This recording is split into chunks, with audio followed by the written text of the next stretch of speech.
Oke guys, welcome back to Cakradiva Reinkarnasi dalam pembahasan alur cerita Battle Through the Heaven Season 5 episode ke-182.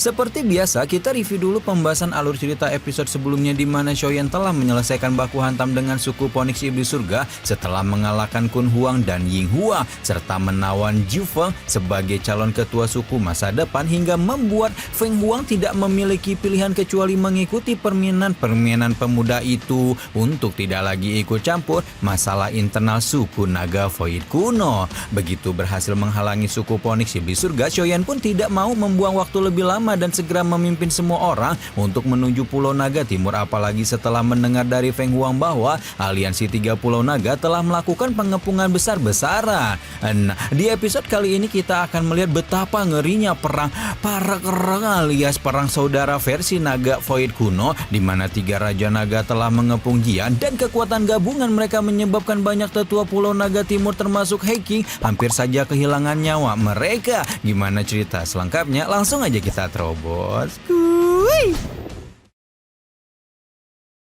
Oke, episode ini langsung kita awali dengan live report kebingungan Julie dan He King dari Pulau Naga Timur yang tampaknya baru saja terjerumus dalam pengalian isu yang dilakukan oleh 3 Pulau Naga sampai akhirnya mereka meninggalkan istana Naga Jian dan membuat Kaisar Naga Muda itu langsung diserbu oleh pasukan 3 Raja Naga. He King menjadi panik dan mengajak Julie untuk segera kembali ke istana Naga sebelum tiba-tiba saja mereka sudah dicegat oleh kemunculan 2 tetua naga alias Wojan dan Qin Huan yang sudah sempat muncul di beberapa episode sebelumnya.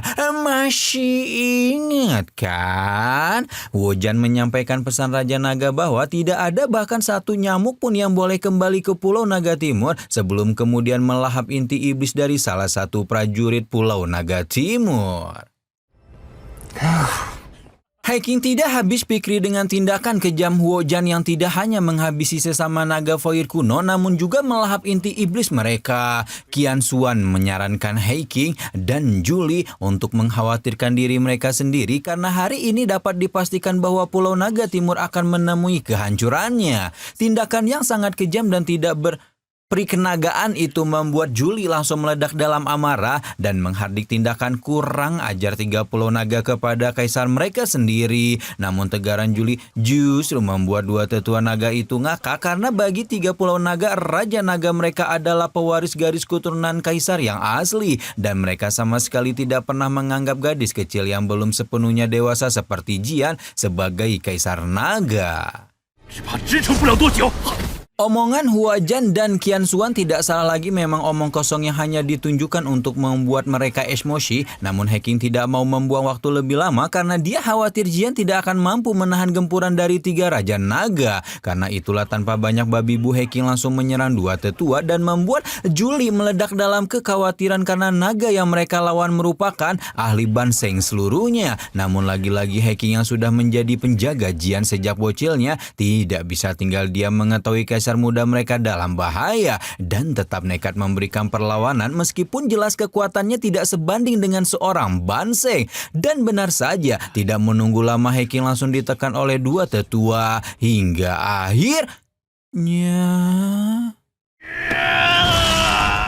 Akhirnya He King pun melakukan tindakan nekat dengan merobek inti iblisnya sendiri demi meningkatkan kekuatannya secara paksa ke ranah banseng dan mengunci ruang di sekitar 2 tetua Pulau Naga lain. Sebuah tabir spasial berbentuk lingkaran dengan warna merah darah terbentuk di langit dan membuat 2 tetua auto terbagung-bagung menyaksikan kenekatan He King sampai rela mengorbankan umurnya sendiri untuk menyegel ruang. Julie juga tidak dapat menahan kekhawatiran menyaksikan tindakan berbahaya rekannya dan mengingatkan He King kalau dia bisa pindah alam apabila melakukan ini terus-menerus. Namun He King malah balik nyemprot Julie ketika meminta tetua ketiga Pulau Naga Timur itu untuk segera menyusul ke Istana Naga karena dia tidak akan bisa menahan segel spasial ini lebih lama.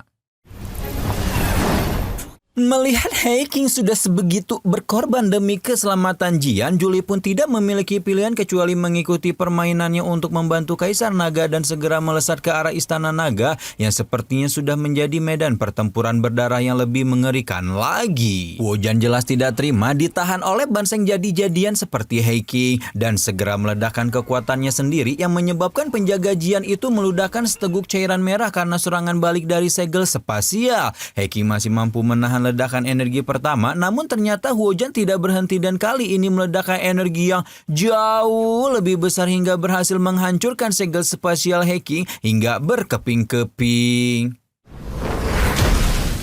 Julie dapat mendengar suara letusan keras di balik punggungnya, namun dia harus menutup telinga juga matanya dan tetap melesat secepat mungkin ke istana kaisar untuk memberi bantuan kepada Jian.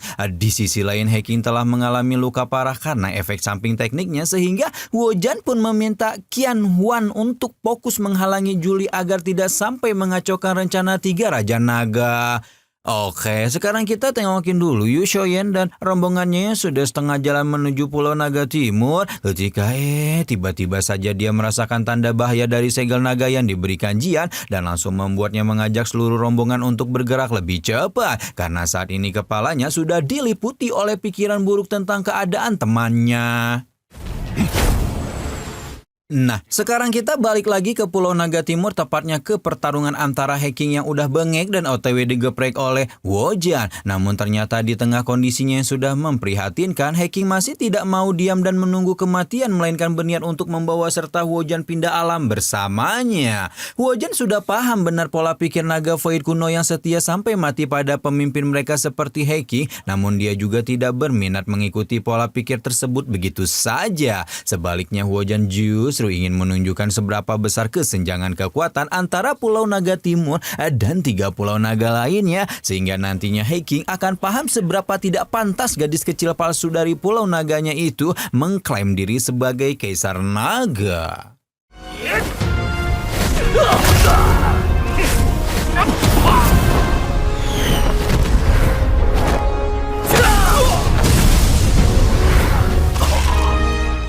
Heiking sama sekali tidak berkutik dalam menghadapi serangan-serangan Wojan dan kondisinya yang udah sejak awal bengek menjadi semakin bengek lagi hingga hanya bisa menggantung dengan lemah ketika Wojan mencengkram kepalanya. Wojan menyerap kekuatan Heiking dan menyebutnya sebagai anjing pesuruh, meski roastingannya itu sama sekali tidak mempengaruhi Heiking karena satu-satunya hal yang ada di kepalanya saat ini hanyalah keselamatan Jian. Heiking merasa sangat tidak berdaya sekaligus tidak berguna karena sama sekali tidak bisa membantu Jian dan hanya bisa berharap kalau di kehidupan selanjutnya dia masih mendapatkan kesempatan untuk melayani Kaisar Naga kecilnya. Ketika Heiking sudah tidak memiliki kekuatan tersisa dan siap menyambut kematiannya, tiba-tiba nah, buat kalian yang nggak sabar gitu ya sama spoilernya Cakradiva gitu, spoilernya BTTH yang udah Cakradiva upload itu sampai dari awal sampai tamat itu ya, pokoknya udah tamat itu yang jutaan view itu, kalian bisa langsung nonton aja di Ginosis ya, udah banyak tuh di playlistnya, malahan udah ada yang semua tuh dari awal sampai tamat nanti ya, udah yang udah digabung gitu maksudnya. Tiba-tiba saja, ada sebuah tangan entah dari mana yang nangkring di atas kepala Wojan dan membuat tetua Pulau Naga Utara itu langsung keringat dingin meremang-remang, merinding remang-remang bulu ketek karena dia sama sekali tidak bisa merasakan aura kedatangan sosok yang saat ini mencengkram kepalanya. Heiking yang sudah setengah sadar susah payah membuka matanya, namun semangat hidupnya yang sudah sangat kecil itu langsung terisi kembali ketika melihat orang yang berdiri di belakang Wojan tidak lain dan tidak bukan adalah Shoyen. Wojan yang yakin kalau Shoyen bukanlah ahli sembarangan langsung meminta siapapun ahli asing ini untuk tidak bersikap impulsif dengan membunuhnya karena dia adalah seorang tetua dari Pulau Naga Utara. Shoyen jelas sama sekali tidak terpengaruh dengan ancaman yang berbalut permintaan negosiasi tersebut dan dengan to the point meminta Wojan untuk melepaskan Heiking dengan cepat. Heiking yang memang sejak awal sudah tidak peduli dengan keselamatannya sendiri langsung mendesis dingin ketika meminta Shoyen menghabisi Wojan, meskipun permintaan itu juga tidak dituruti oleh Shoyen karena takut diamuk Jian kalau tahu dia membiarkan penjaganya pindah alam begitu saja. Wojan masih keringat dingin memohon kesediaan Shoyen Shoyan untuk membicarakan urusan mereka baik-baik. Namun ahli asing yang tampak begitu kuat itu malah mulai menghitung mundur yang membuat segera bertindak cepat untuk melepaskan cengkramannya dari kepala Heiking. Mamams ya. Wojan menghempaskan tubuh Heiking jauh-jauh dan membuat Shoyan segera berkedip menghilang dan menangkap tetua Pulau Naga Timur yang sudah tidak memiliki cukup tenaga bahkan untuk menjaga punggungnya tetap tegak. Wojan menghapus jejak-jejak darah akibat pembakaran api surgawi Shoyan di kepalanya sementara pelaku pembakaran fokus memeriksa kondisi Heiking dan menemukan bahwa keadaan baby sisternya Jian itu sudah sangat memprihatinkan. Wojan kembali menanyakan identitas Shoyan dan meminta ahli asing itu untuk tidak ikut campur masalah internal naga Void kuno. Namun Shoyan tidak menggubris omon-omon tersebut dan buru-buru memberikan pil obat untuk membantu Heiking memulihkan dirinya. Sementara orang yang dibantu justru menunjukkan kekecewaan karena Shoyan tidak memenuhi permintaannya untuk menghabisi Wojan. Heiking masih tidak bisa mengeluarkan Jian dalam pikirannya langsung meminta Shoyan untuk membantu Kaisar Naga Muda tersebut sementara dia akan berusaha sekuat tenaga untuk menghalangi Wojan. Wojan menyentak dengan lantang ketika berkata bahwa dia tidak akan membiarkan siapapun kabur dari tempat ini dan membuat Shoyan hanya mendengus dingin ketika melihat ada seorang banseng yang berani-beraninya bersikap sok keras di hadapannya. Tepat setelah mendengar peringatan tersebut, Wojan kembali merasakan merinding di sekujur tubuhnya dan seolah dibuat tidak bisa bergerak ketika aura agung luar biasa menyelimuti ruang di sekitarnya. Wojan hanya bisa ternganga ketika tiba-tiba saja tangan Shoyan kembali meraih kepalanya dan kali ini tanpa sempat berbuat apa-apa, ahli doseng entah dari mana itu telah membuat kehidupan di dalam tubuhnya hilang tak bersisa. Shoyan menyerahkan Wojan yang sudah tidak bisa berbuat apa-apa kepada Heiking sambil menyebutkan bahwa tetua Pulau Naga Timur itu tidak harus mengorbankannya nyawanya hanya untuk kerucil semacam ini. Shoyan sempat menanyakan bagaimana kabar Jian dan alasan kenapa Heiking tidak berada di sisinya. Heiking terbagung-bagung melihat pemuda yang dahulu seperti bisa dia genggam dengan tangannya ini telah menjadi seorang doseng hanya dalam beberapa tahun dan keterkejutannya menjadi lebih padat ketika tiba-tiba saja ruang di dekatnya terobek dan meludahkan sosok Juli yang ternyata sudah bergabung dengan Yao Ming dan kawan-kawan. Tampak juga tubuh lemah Lung Lai Qiansun di tangan Yao Ming yang menandakan bahwa ketua suku Piton 9 Alam Baka itu telah membantu Juli mengalahkan musuhnya. Juli menepuk punggung Heiking gemes seolah masih tidak habis pikir dengan tindakan nekat laki-laki tersebut sebelum kemudian mengungkapkan ketidakpercayaannya bahwa ketua suku Piton 9 Alam Baka yang katanya menjalin hubungan aliansi dengan 3 pulau naga sekarang justru membantunya mengalahkan Qian Xuan. Yao Ming meminta maaf atas tindakan yang dahulu diambil oleh Yao Xiaotian sementara Shoyan yang semakin tidak sabar kembali menanyakan kondisi Jian dan mendapat penjelasan bahwa 3 raja naga bertekad untuk memusnahkan Kaisar Naga Muda yang belum tumbuh dewasa dengan sempurna. Sekarang istana Kaisar telah dikepung dan karena itulah Shoyan tidak mau membuang lebih banyak waktu dan segera melesat ke istana Kaisar Naga yang terkepung.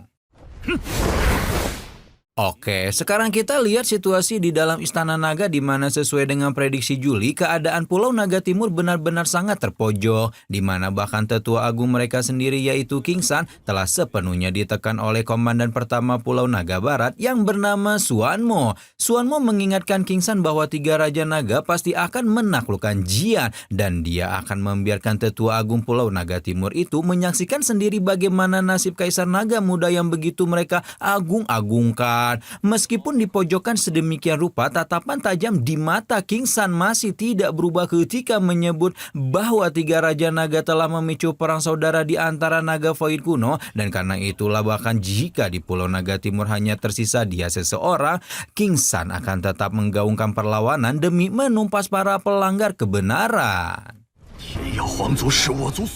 Suanmo hanya bisa berdecih ketika berkata bahwa setelah Poniksip di surga datang, maka Pulau Naga Timur akan hancur dan membuat King San malah semakin jijik karena 3 pulau naga lain sampai meminta bantuan musuh bebuyutan mereka yang jelas-jelas mencederai ajaran Kaisar Naga terdahulu. Suanmo mengingatkan bahwa Kaisar Naga terdahulu sudah lama hilang dan karena itulah Pulau Naga akhirnya terpecah begitu lama. Sebaliknya, Pulau Naga Timur tidak bersikap naif dengan berpikir mampu menyatukan seluruh suku seperti sedia kala dan menyebut kehancuran ini sebagai hasil yang harus mereka tuai sendiri. Nah, ketika Suanmo hendak menghabisi nyawa King San, tiba-tiba saja terjadi ledakan dari luar istana yang tidak lain adalah Shoyen yang dengan barbar menerobos pasukan 3 pulau naga sambil berharap Jian akan baik-baik saja sampai dia tiba.